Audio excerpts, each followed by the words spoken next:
Bora então aqui para mais um contexto bíblico, né? De volta, segunda parte aqui do livro de Jeremias. E começa o profeta chorão, vai estar lamentando aqui por Sião, dizendo, olha, trazei as carpideiras para poder chorar pelo povo, né? Ensine as mulheres a prantearem, pois a morte, ela subiu pelas nossas janelas e entrou nos nossos palácios e exterminando as crianças das ruas e os rapazes das suas reuniões alegres. Ou seja, o povo já não saía mais de casa, porque eles estavam sendo exterminados de modo repentino.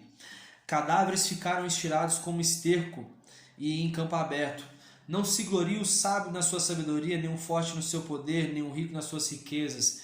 E agora Jeremias vai dizer uma frase que logo depois do Novo Testamento o apóstolo Paulo vai dizer aqui assim, olha, quem se gloriar, gloria-se em conhecer e compreender o Senhor. Se não se glorie nas suas atitudes, nas suas obras, mas se glorie no Senhor. É isso que o apóstolo Paulo vai dizer, né? Eu não me glorio em mim, mas eu me glorio na obra que o Senhor fez em mim. O Senhor vai falar agora sobre os líderes. Ele vai dizer, não vos espanteis com os sinais nos céus, porque é por meio deles que os pagãos são atemorizados. Ou seja, havia sinais que o Senhor estava dando ali, porque o povo, né, se corrompe e agora vai haver o exílio. Então esses sinais nos céus Deus está dando para os pagãos, porque eles estavam corrompidos em idolatrias ali. Ele vai começar a dizer aqui, olha, eles cortam ali uma árvore, né? Pegam essa árvore, um artista vem e modela ela, eles pregam nessa, junto a esses pedaços de árvore, coloca pregos nela e depois coloca essa imagem para poder adorar, sendo que essa imagem não tem poder nenhum de fazer nada. Então é isso que o profeta está dizendo aqui nesse trecho. E o Senhor não se compara a essas imagens, o Senhor é muito maior do que essas imagens. Os pastores não buscaram orientações do Senhor. Estão chegando rumores, um grande tumulto que vai vir do norte. Aqui o profeta está dizendo sobre esse reino norte, o reino da Babilônia, que vai vir e vai dominar o povo de Israel. A aliança, né? A aliança que Deus fez com o povo, ela foi quebrada. E o Senhor vai dizer, ó, maldito é o homem que não der ouvidos às palavras da minha aliança. Porque eles repetiram os erros dos seus antepassados, os mesmos erros. Desde o Egito eles vêm cometendo os erros. Então, o Senhor vai dizer que a casa de Israel, como a casa de Judá, cometeram esses erros. E o Senhor vai enviar uma calamidade ao povo, da qual os deuses não poderão livrar eles. Ou seja, é um castigo que vai ser enviado, o povo vai começar a clamar aos deuses de madeiras que nada podem fazer. A única solução é clamar a Deus, que Ele sim pode resolver. Jeremias agora vai dizer algo muito curioso, que ele vai dizer assim, olha, eu não sabia que o próprio povo meu, porque Jeremias estava pregando ali para o povo, mas ele não sabia que o próprio povo estava tramando algo contra ele. E ele diz assim, eu não sabia que o povo tramava contra mim quando eles diziam, destruamos a árvore com o pão de sua seiva, o seu fruto. Então, isso, Jeremias entendeu que eles estavam profetizando, dizendo isso, era contra Jeremias. Então, o povo pede para Jeremias não profetizar em nome de Deus. Só que Jeremias ele obedece a Deus e não aos homens. Jeremias diz que Deus é muito bom, contudo gostaria de discutir algo sobre a justiça divina. Pensa só, o homem, né, começa a falar uma coisa muito bonita aqui, né, de que ele está dizendo que para Jeremias não profetizar em nome de Deus, mas Jeremias ele profetiza em nome de Deus. Só que agora ele tem um questionamento a Deus, ele vai dizer assim, olha Senhor, por que o caminho dos ímpios prospera?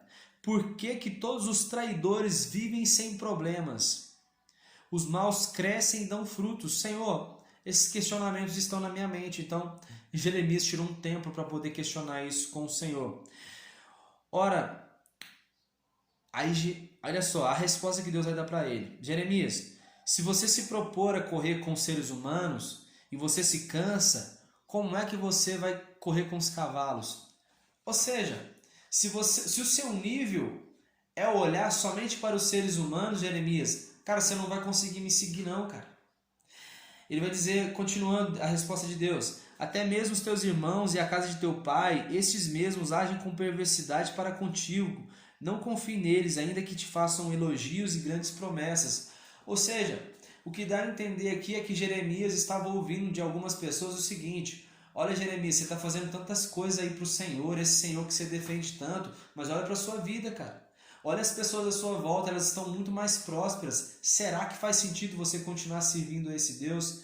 Então, Jeremias ele entrou numa crise, mas graças a Deus, né, que Jeremias ele teve isso no coração dele, mas Deus conseguiu, né, ser o suficiente ali para ele.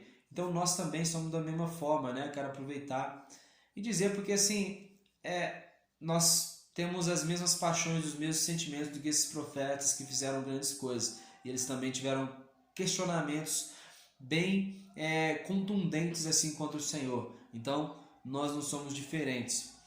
Muitos pastores destruíram minha vinha, pisotearam a minha propriedade, tornaram a minha preciosa terra em deserto árido e sem vida. Por causa da ira do Senhor, o povo semeará trigo e colherá espinhos. Então, assim, o Jeremias ele vai começar a dizer aqui, né, um oráculo contra ali os adversários, que muitos pastores realmente, né, destruíram ali as suas propriedades, as suas vinhas, tornaram mais preciosas, tornaram as suas terras em deserto árido, né? Não sabe se isso aqui realmente, né, foi algo literal, né? Se Jeremias tinha toda essa riqueza, ou se isso fala de uma outra coisa. Agora vai falar sobre o cinto, né, que Deus ordena a Jeremias ele a usar um cinto. E diz assim, olha, disse assim para Jeremias: Jeremias, vai, compra um cinto de linho, compra um cinto novo e coloca em volta da tua cintura, mas não permita que ele molhe com água. Depois você vai pegar esse cinto e você vai até o rio Eufrates e você vai enterrar ele de frente a uma rocha. Depois de alguns dias você vai pegar esse cinto e assim Jeremias fez, enterrou o cinto. Depois de alguns dias ele foi lá, pegou esse cinto e quando ele tira o cinto estava podre. E com isso o Senhor estava querendo dizer assim para o povo de Israel: eis que assim faria apodrecer o orgulho de Judá e a grande arrogância de Jerusalém. Assim como o cinto se apega à cintura, assim o Senhor fez Israel e Judá se apegarem a ele. Então Deus mostra, né, que aquele povo que ele criou, esse povo estava apegado somente a ele. E que daquela mesma forma, né, que aquele cinto apodreceu, se eles, os israelitas, ficassem fora do Senhor, eles também estariam assim, apodrecidos, sem vida nenhuma. Deus ordena ao povo que toda vasilha, para que toda vasilha, né, colocar toda vasilha seja cheia de vinho. E o povo questiona, que eles estavam cansados de saber disso, né? E Deus diz que fará todos os habitantes daquela terra ficarem embriagados.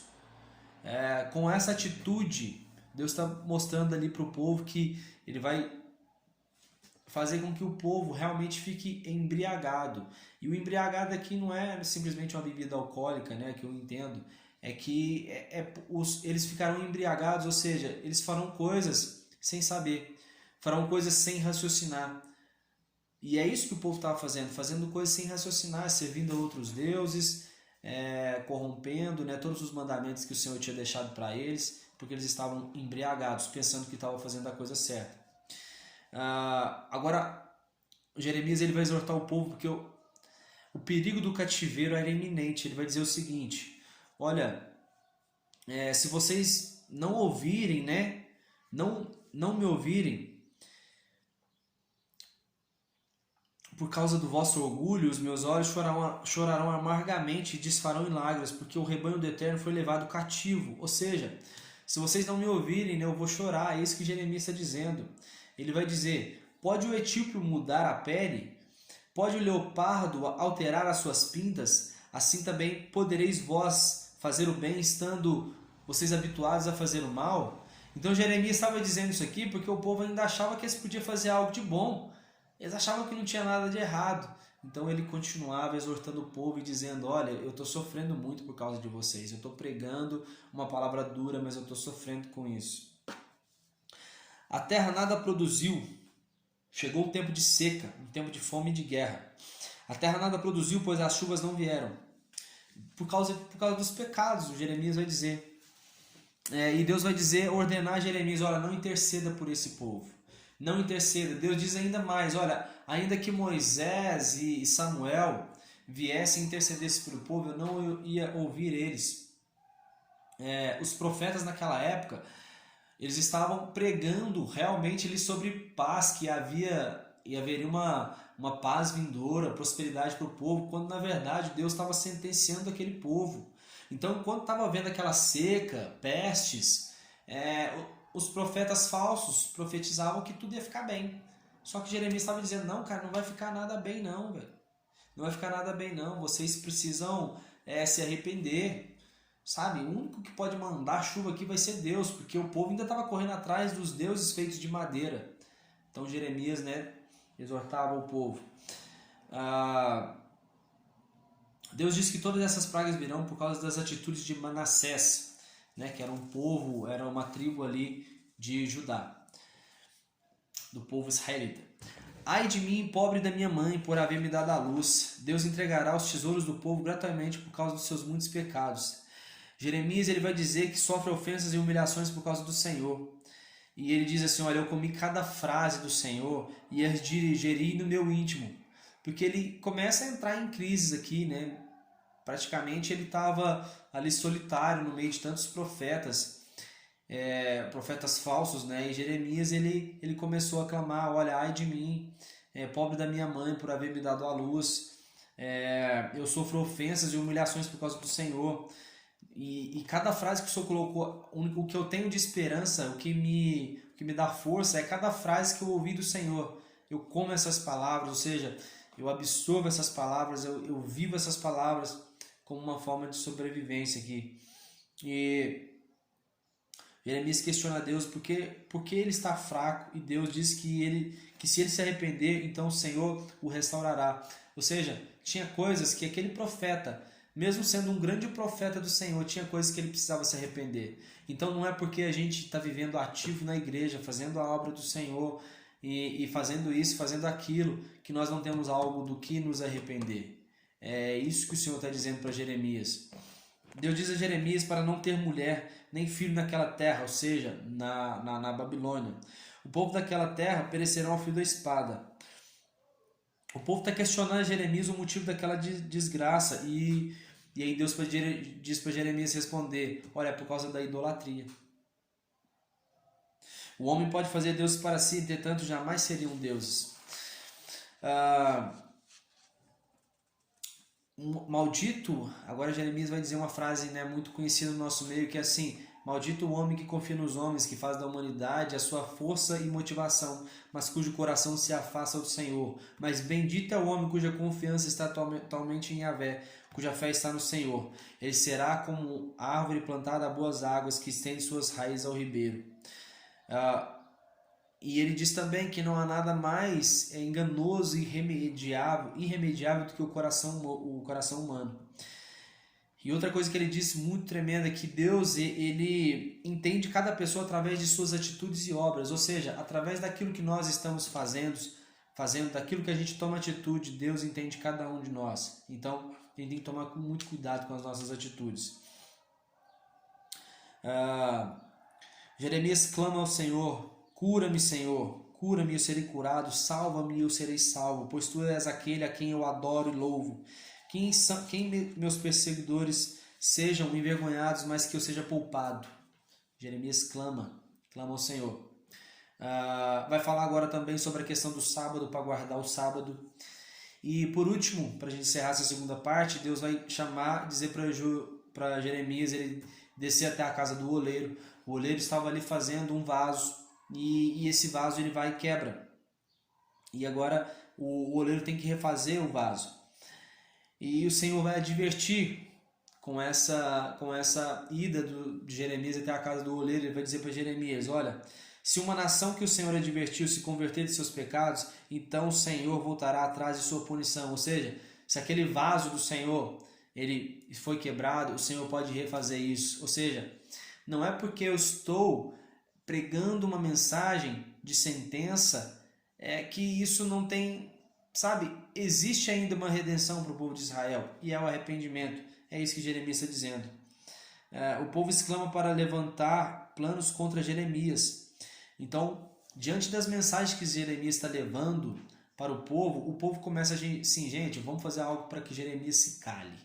Então eles começam a levantar acusações para não entenderem ali as palavras de Jeremias. E Jeremias ele vai clamar ao Senhor, dizendo: observa as atitudes desse povo e não apague os seus pecados. Age contra essas más pessoas, Senhor.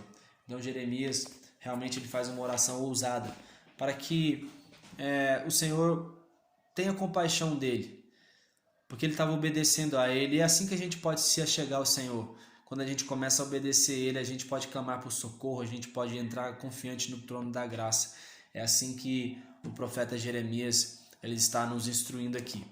Que Deus possa abençoar muito a vida de cada um de vocês e daqui a pouco estamos juntos na terceira parte. Valeu, um abraço.